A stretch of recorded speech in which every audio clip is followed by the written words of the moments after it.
on va voir comment ça va se faire. Donc, à travers donc, le tabernacle, nous avons donc l'œuvre, la première, ce qui se fait dans le lieu saint, qui est la justice du Christ. Et nous avons aussi dans le lieu très saint, le jugement. Donc, pour résumer, c'est que le sanctuaire, il y a la cour qu'on appelle le parvis. C'est sur le parvis là où il y avait cet autel de sacrifice. Donc, le même autel que Adam avait eu comme dans l'enseignement. C'est cet autel aussi qui est déplacé qu'on a mis dans le parvis. Après, on a mis la tente pour montrer comment l'œuvre que Christ va faire pour sauver l'humanité. Donc, l'œuvre du libérateur. Et ce travail, nous savons que lorsque le pécheur, conscient de ses péchés, il prend l'animal, il vient, il arrive dans le parvis, sur l'autel de sacrifice, il pose ses mains sur l'animal, et qu'est-ce qu'il va faire? Il va confesser ses péchés, donc la repentance. Et quand il confesse ses péchés, ses pensées sont dirigées à un libérateur futur qui va arriver. Voilà donc cette première leçon. C'est à cet endroit-là, sur l'autel de sacrifice, que le sacrificateur prenait le sang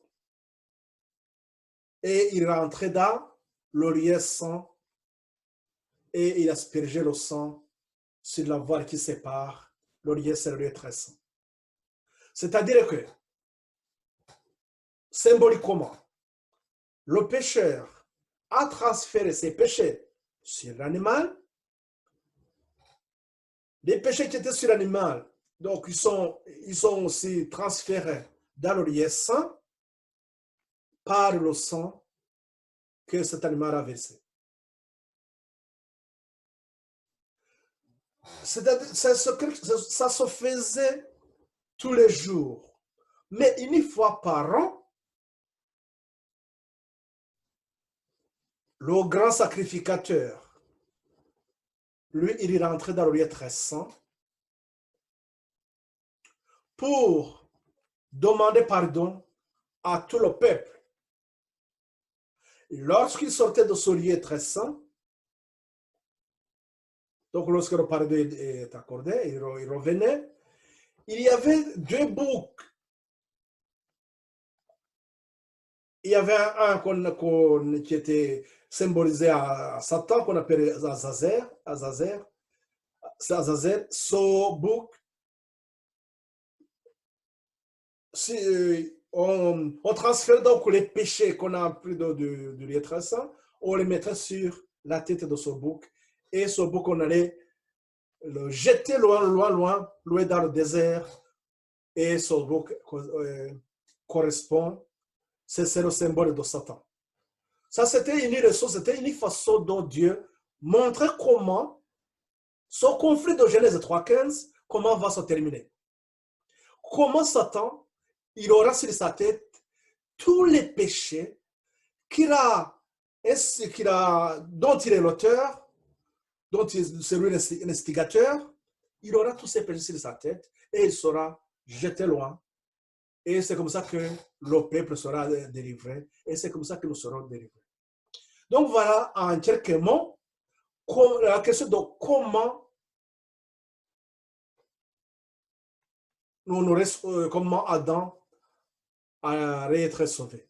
Mais cet enseignement, comme ce n'était pas pour son temps, il devrait attendre et Dieu sûrement l'a laissé avec ce qui le concerne, et sûrement le sacrifice. Et le moment, le fait qu'on approchait, donc on approchait l'arrivée du Messie. Donc c'est comme ça qu'ils ont encore cette leçon. Aussi pour rappeler aussi cet enseignement que Adam avait eu au début. Donc, remarquez quand même que c'est toujours une suite. Mais la question, donc là, qu'est-ce que nous avons dans ce que nous venons de voir ici? Comment nous sommes sauvés? Donc, nous avons trois vérités salutaires. Le sacrifice ou bien la repentance. Nous avons la justice et nous avons aussi le jugement. Voilà les trois grandes vérités salutaires.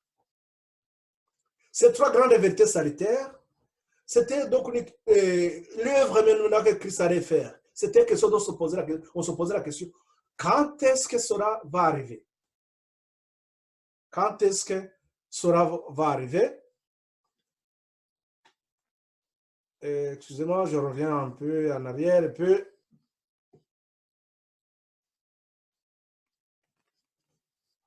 Une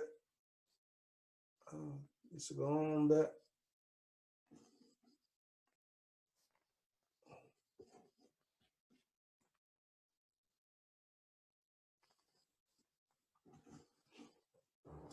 Donc, voilà, là où nous en sommes, donc, quand est-ce que cela va-t-il arriver? Quand viendra le jugement? Bon, non, plutôt d'abord, quand Christ arrivera, son libérateur, quand arrivera le libérateur. Et notre question, quand viendra le jugement? La réponse, nous l'avons donc dans les prophéties de Daniel. C'est seulement à travers les prophéties de Daniel que nous pouvons répondre à ces questions. Donc là, on commence avec les prophéties des temps. Pourquoi faire? Ces prophéties des temps, c'est une façon de donner aussi les signes, les poteaux indicateurs, les balises sur ce chemin, ou bien sur ce conflit, ce que je trace là, ce conflit entre, ce conflit de Genèse 3.15, qui est inscrit dans le temps. Maintenant, c'est question de savoir quand est-ce que ce conflit il va se terminer et quand est-ce que le libérateur va venir nous sauver. C'est donc cette question de quand est-ce que nous avons donc cette étude. Nous avons donc cette étude des prophéties de Daniel qui commence à nous donner les balises. Et nous pouvons comprendre tout simplement que le chemin que nous suivons, c'est le chemin de la vérité, elle est balisée pour qu'on ne se trompe pas. Quand je dis qu'elle est balisée, elle a des poteaux indicateurs. Donc, c'est cette prophétie de Daniel. Je voudrais, pour ceux qui lisent aussi, ou bien d'autres, vous pouvez encore aussi lire ça. Vous verrez dans 2 Chroniques, je pense au chapitre 29, si je me rappelle bien. Là, on nous parle de... Je vérifie bien si ça doit être 29 ou 2 Chroniques, chapitre... je vérifie pour ne pas dire les bêtises. Là, on nous parle de les villes de refuge.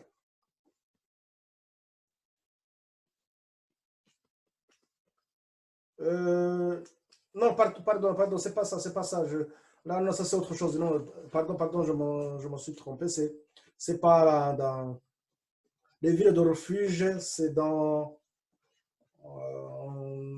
nombre, c'est dans nombre. Excusez-moi, je suis... Bon, c'est dans...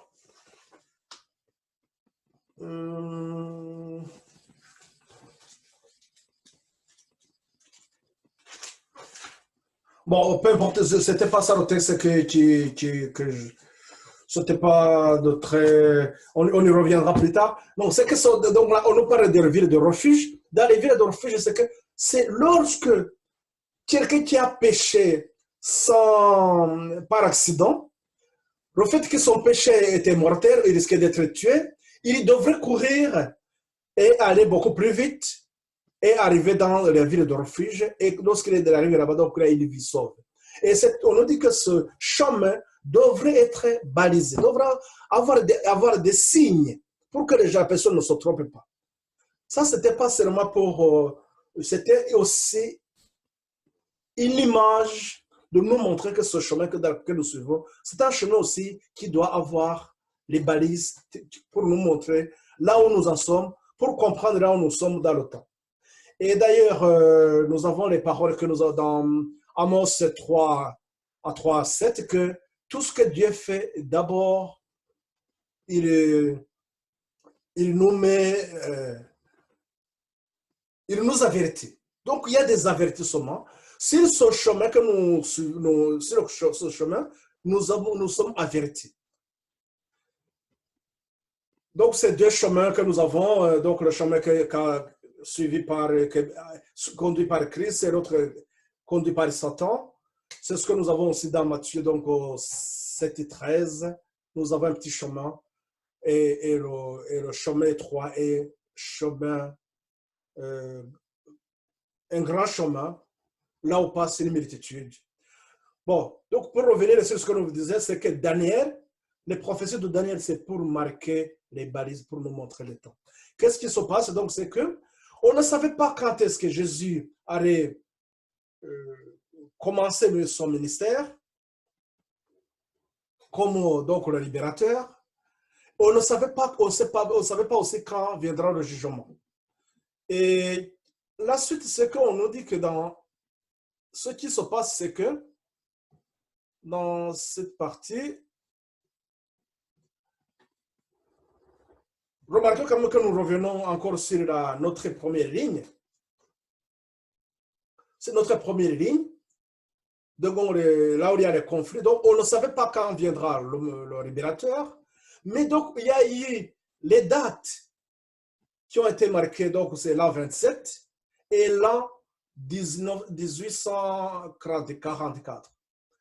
En l'an 27, Daniel, donc, 9-24, ils nous ont indiqué à quel moment le Messie viendra. C'est ce que nous avons aussi en Hébreu 7-12, là où nous parlons aussi, le sacerdoce change. Le sacerdoce, donc, les Lévites qui avaient eu, que Dieu avait confié le sacerdoce, pour eux c'était fini, donc là, on changeait le sacerdoce. Donc, le sacerdoce allait quitter le tribu de Juda pour aller plutôt le tribu de Lévi pour aller dans le tribu de Juda, parce que Christ, il est de la lignée de Juda. Donc voilà, ça c'était un changement. On reviendra plus tard sur cette balise, donc c'est là 27, et là il y a beaucoup plus d'autres applications qu'on verra plus tard quand on continuera les études. Donc ça, c'est-à-dire qu'à partir de cette année-là, Jésus est là, le Christ il est là, le libérateur qu'on attendait des siècles et des siècles, maintenant il est là. La deuxième question, c'était quand viendra le jugement? Le jugement, Daniel 8-14, il répond aussi à cette question. Il nous donne une date, 1844. 1844, c'est donc la prophétie de 2300 soir et matin. On pourra voir ça plus tard. Mais là aussi, il y a une date. Nous savons que donc à partir de 1844, nous rentrons dans cette période de jugement. Ce qui dit jugement, ça n'est pas de notre ressort. Dieu ne nous communique pas sur ça, parce que c'est dans sa souveraineté, c'est personne, il ne donne pas à personne les dates, mais là, nous avons seulement les événements. Donc, ça veut dire que les prophéties des temps se terminent en 1844, mais les prophéties continuent toujours, les prophéties d'événements. Donc, après 1844, nous avons les événements. C'est-à-dire que là, nous analysons les choses a posteriori. Mais quand une prophétie s'accomplit, nous nous disons, ah, voilà là où nous en sommes. Qu'est-ce que nous sommes, dans ce cas, qu'est-ce que nous regardons? Nous essayons de voir quand viendra la fin du temps de grâce. À quel moment on nous dira que c'est fini, qu'il n'y a plus de pardon. Donc, c'est-à-dire qu'à la fin de ce conflit, lorsque Jésus aura terminé sa mission de nous sauver. Donc, ça devrait normalement nous inquiéter. Pensez toujours à quand est-ce que ça va arriver. Là, lorsque nous avons donc cette vision, nous comprenons les choses comme ça. Nous savons, donc, dans Daniel 12, 1, on nous dit qu'il y aura, et ce moment, cette date, une date que Dieu ne nous révèle pas aujourd'hui, ne nous dit pas, mais nous savons qu'il y aura un moment où il y aura la fin, donc comme le dit dans Daniel 12, 1. Qu'est-ce que nous comprenons par là? Nous comprenons que, c'est-à-dire que la vérité, l'évangile éternel, Genèse 3,15, qui nous parle de ce conflit, c'est ce même message qui est en trois, qu'on peut voir dans trois étapes, les trois grandes vérités. Pardon. Donc, il y a un temps de repentance. Il faut que nous développons donc la repentance. Nous développons, nous arrivons donc dans ce qui est de la justice. C'est de faire un peu grand, la justice. Et après le jugement. Vous pouvez lire dans Jean 16, 8. Jean 16, 8 dit que lorsque le Saint-Esprit arrivera, il nous parlera du péché, il nous convertira du péché, donc pour la repentance, il est de la justice et il nous parlera aussi du jugement. Ce sont donc les trois grandes vérités, comme je viens de dire, les trois grandes vérités sanitaires, comme je les ai montré au début, que la première leçon que Dieu donne à Adam, c'était la repentance. Après, donc, il y a l'œuvre du Christ. Comment nous serons sauvés? Donc, c'est ces deux vérités. Ces trois vérités, nous les verrons au fur et à mesure que nous avançons dans les études. C'est cela qui constitue aussi les trois étapes que nous avons dans chaque mouvement de réforme. Il y a toujours ces trois étapes. C'est-à-dire que dans ce conflit qui dure depuis, il y a eu pas mal de mouvements de réforme, et ces mouvements de réforme, donc c'est une suite d'événements, mais chacun de ces événements, ils sont toujours résumés en ces trois étapes: repentance, justice et jugement. Donc c'est toujours ces trois étapes. Ça nous permet, on verra ça plus tard, même dans la définition de l'évangile, nous aurons ces trois éléments, on reviendra plus tard. Donc, remarquez que lorsque le peuple d'Israël était donc en Babylone, 600 ans avant Christ, 600 ans environ avant Christ, donc ils ont reçu donc la prophétie de Daniel. Cette prophétie dans les prophéties de Daniel, nous avons le chapitre 2. Le chapitre 2, il nous parle de la statue. Et cette statue, donc, c'est Dieu a voulu montrer à Nebuchadnezzar comment les royaumes vont se succéder jusqu'à la fin des temps. C'est-à-dire que nous avons des signes. Et d'ailleurs, ce serait des poteaux. Parce qu'il serait question tout simplement de voir comment ces royaumes vont se succéder réellement. Donc, nous savons que quand Dieu lui parlait, donc c'était lui, Babylone. Babylone sera remplacé par les Médès et les Perses. Les Médès et les Perses seront remplacés par l'Empire grec. L'Empire grec sera remplacé par l'Empire romain. Et l'Empire romain sera divisé en 10 royaumes. Ça, pour ceux qui disaient que Dieu n'existait pas, ça c'est une vérité qu'on peut vérifier donc avec l'histoire. Lorsque nous voyons que ça c'est la vérité, nous comprenons que d'autres événements qui ne sont pas encore arrivés sont aussi véritables.